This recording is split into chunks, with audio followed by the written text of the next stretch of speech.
Sealdah station বা Howrah station, Sonarpur স্টেশনে যে সমস্ত ভাঙচুর চলছে, এগুলো আমি মনে করি একটা নির্দিষ্ট তাদেরকে নোটিশ দেওয়া দরকার এবং আইনি পদ্ধতি আদালত থেকে আদেশ নিয়েই তাদেরকে করা দরকার।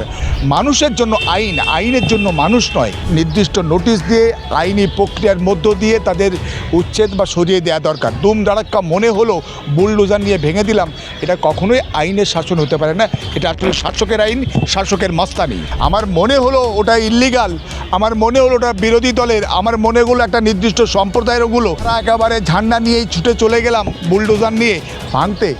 এটা কখনোই আইনের শাসন হতে পারে না, এটা কখনো সুশাসন হতে পারে না। এটা হচ্ছে এক ধরনের মাস্তানি।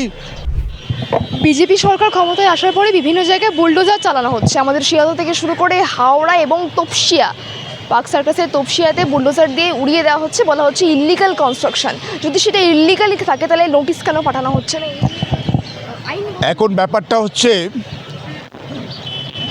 আইনের শাসন না শাসকের আইন, এটা খুব বড় প্রশ্ন। শাসকের পক্ষ থেকে দাবি করা হচ্ছে এটা আইনের শাসন হবে, এতদিন শাসকের আইন ছিল। কিন্তু আজকের আমি একজন আইনের ছাত্র, আমি প্রায় 3 দশকেরও বেশি সময় এই আইন পেশার সঙ্গে যুক্ত থেকে আমি যেটা পড়েছি এবং জেনেছি, কোথাও কোনো ইল্লিগাল কনস্ট্রাকশন হলে বা কোথাও কোনো ভাঙার প্রয়োজন বোধ করলে সেটাও কিন্তু আদালতের নির্দেশ নিতে হবে, আদালত থেকে সেখানে অর্ডার নিতে হবে।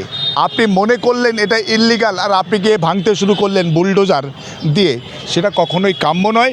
আপনি জেনেছেন ইতিমধ্যে তপসিয়াতে গিয়ে ভাঙতে গেছিলো, সেখানে হাইকোর্টে স্টে দিয়েছে যে না এইভাবে ভাঙা যায় না। আপনার বিশেষ করে ডাবল ইঞ্জিন সরকার, বিজেপি সরকার যেগুলো আছে, উত্তরপ্রদেশ, আসাম, মধ্যপ্রদেশ, বিভিন্ন জায়গায় এই বুলডোজার সংস্কৃতি তারা আমদানি করেছে।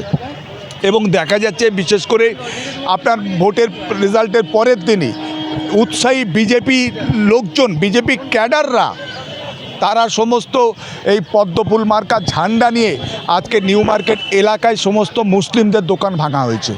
আপনি দেখবেন যে আমাদের যে নন্দীগ্রামে, সেখানে হিজলি শরীফ, খেজুরির হিজলি শরীফ, সেখানে প্রায় 60-70টা মতো সংখ্যালঘুদের যে দোকানপাট, সেগুলোকে পুড়িয়ে ভস্মীভূত করে দেওয়া হয়েছে। ফলে আর তাছাড়াও শিয়ালদা স্টেশন বা হাওড়া স্টেশন, সোনারপুর স্টেশনে যে সমস্ত ভাঙচুর চলছে, এগুলো আমি মনে করি একটা নির্দিষ্ট তাদেরকে নোটিশ দেওয়া দরকার এবং আইনি পদ্ধতি আদালত থেকে আদেশ নিয়েই তাদেরকে করা দরকার। হঠাৎ করে একটা মানুষের বুলডোজার দিয়ে তার সহায় সম্বল, তার আয় উপার্জনের সমস্ত কিছু ভেঙে চুরমার করে দিলাম, এটা এক ধরনের গুন্ডামি থাকতে পারে, মস্তানি থাকতে পারে, কিন্তু এটা কখনো সুশাসন হতে পারে না। আজকের মানুষের জন্য আইন, আইনের জন্য মানুষ নয়। আজকের মানুষের রুটি রুজি হঠাৎ করে তারা বসে পড়েনি, বছরের পর বছর তারা এইভাবে বসে আছে। যদি সেটা অন্যায় বা ভুল হয়ে থাকে, সেটাও কিন্তু তাদেরকে সময় দিতে হবে এবং চেষ্টা করতে হবে যথাসম্ভব তাদের পুনর্বাসনের ব্যবস্থা করা। কারণ তারা আমাদের এই রাজ্যের নাগরিক, এই দেশের নাগরিক, ফলে তারা যাবে কোথায়? তারা রুটি রুজির জন্য এই পথটা বেছে নিয়েছে। যদি সেটা ভুল হয়ে থাকে, সেটা সঠিক না হয়ে থাকে, ফলে তাদেরকে কিন্তু আপনার নির্দিষ্ট নোটিশ দিয়ে আইনি প্রক্রিয়ার মধ্য দিয়ে তাদের উচ্ছেদ বা সরিয়ে দেওয়া দরকার। দুম দাঁড়াক্কা মনে হলো বুলডোজার নিয়ে ভেঙে দিলাম, এটা কখনোই আইনের শাসন হতে পারে না। এটা আসলে শাসকের আইন, শাসকের মস্তানি। এবং যারা বুলডোজার দিয়ে বাড়িগুলো ভেঙে দিয়েছে, তারা বলা হচ্ছে যে সমস্ত বাড়ি ইল্লিগাল এবং রীতিমতো সেই সমস্ত জায়গায় ঝুঁকিপূর্ণ বলেই সেগুলি ভাঙা হচ্ছে। এবং সেই ক্ষেত্রে আইনের দিকে কি কোনো নিয়ম আছে যে ঝুঁকিপূর্ণ? অবশ্যই আইন আছে যে ঝুঁকিপূর্ণ হলে সেটা আদালতেই বলতে হবে যে এই যে প্রপার্টিটা বা এই সম্পত্তিটা এটা ঝুঁকিপূর্ণ বা এটা ইল্লিগাল কনস্ট্রাকশন হয়েছে।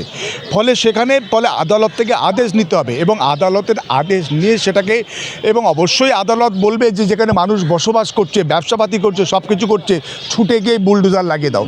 তাদেরকে সেগুলো খালি করা, তাদেরকে নির্দিষ্ট সময় দেওয়ার, সেগুলো সরিয়ে দিয়ে তারপরে নির্দিষ্ট নিয়ম মেনে আদালতের যে সুনির্দিষ্ট গাইডলাইন থাকে, সেই গাইডলাইন মেনেই তারপর ভাঙা উচিত। আমার মনে হলো ওটা ইল্লিগাল, আমার মনে হলো ওটা বিরোধী দলের, আমার মনে হলো একটা নির্দিষ্ট সম্প্রদায়ের ওগুলো, আমরা সমস্ত একেবারে নেতা নাগরিক সমস্ত তারা একেবারে ঝান্ডা নিয়েই ছুটে চলে গেলাম বুলডোজার নিয়ে ভাঙতে। এটা কখনোই আইনের শাসন হতে পারে না, এটা কখনো সুশাসন হতে পারে না। এটা হচ্ছে এক ধরনের মাস্তানি, এটা এক ধরনের বলতে গেলে অস্থিরতা এবং অরাজকতা তৈরির চেষ্টা এবং বাংলাদেরকে একেবারে বিপর্যস্ত এবং বিধ্বস্ত করার একটা ষড়যন্ত্র। সেই জায়গায় দাঁড়িয়ে অনেকেই বলছেন যে এই যে যাদের ঘর বাড়ি ভেঙে গেছে তারা বলছেন যারা ইল্লিগাল কনস্ট্রাকশন করতে সাহায্য করলো প্রশাসন তাদের কেন ধরছে না? আজকে যদি মনে করা হয় যে গত 15 বছর বিশেষ করে তৃণমূল সরকার ছিল, বাম এই রাজ্যে তারা ক্ষমতায় ছিল, এবং তৃণমূল সরকারের আজকের যে 11 থেকে 2020 সাল পর্যন্ত এই দীর্ঘ সময়টা প্রায় 9 9.5 বছর 10 বছর কিন্তু শুভেন্দু অধিকারী কিন্তু তৃণমূল কংগ্রেসের সঙ্গে ওতপ্রোতভাবে জড়িত ছিল।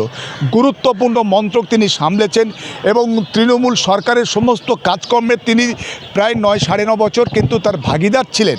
ফলে সেই শুভেন্দু অধিকারী জার্সি চেঞ্জ করে তিনি এখন বিজেপি এবং বিজেপিতে এসে সেই দলবদলু শুভেন্দু আজকের পশ্চিমবঙ্গের বিজেপির মুখ এবং মুখ্যমন্ত্রী হয়েছেন। ফলে আজকে সেখানে সব ভুল বা অন্যায় হয়েছে, অর্থাৎ দুম করে সব ভেঙে দিতে হবে।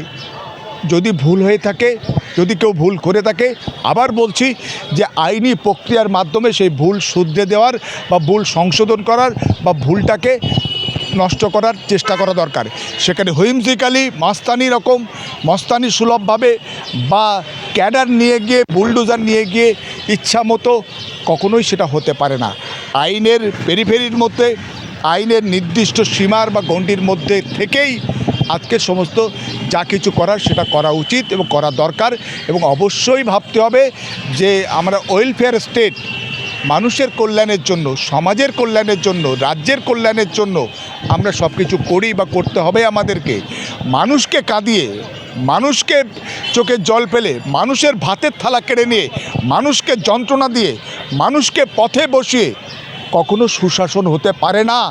ফলে যারা করছে তারা হচ্ছে আইন বিরুদ্ধ কাজ করছে, তারা সুশাসন নয়, তারা একটা মস্তানি রাজ কায়েম করছে।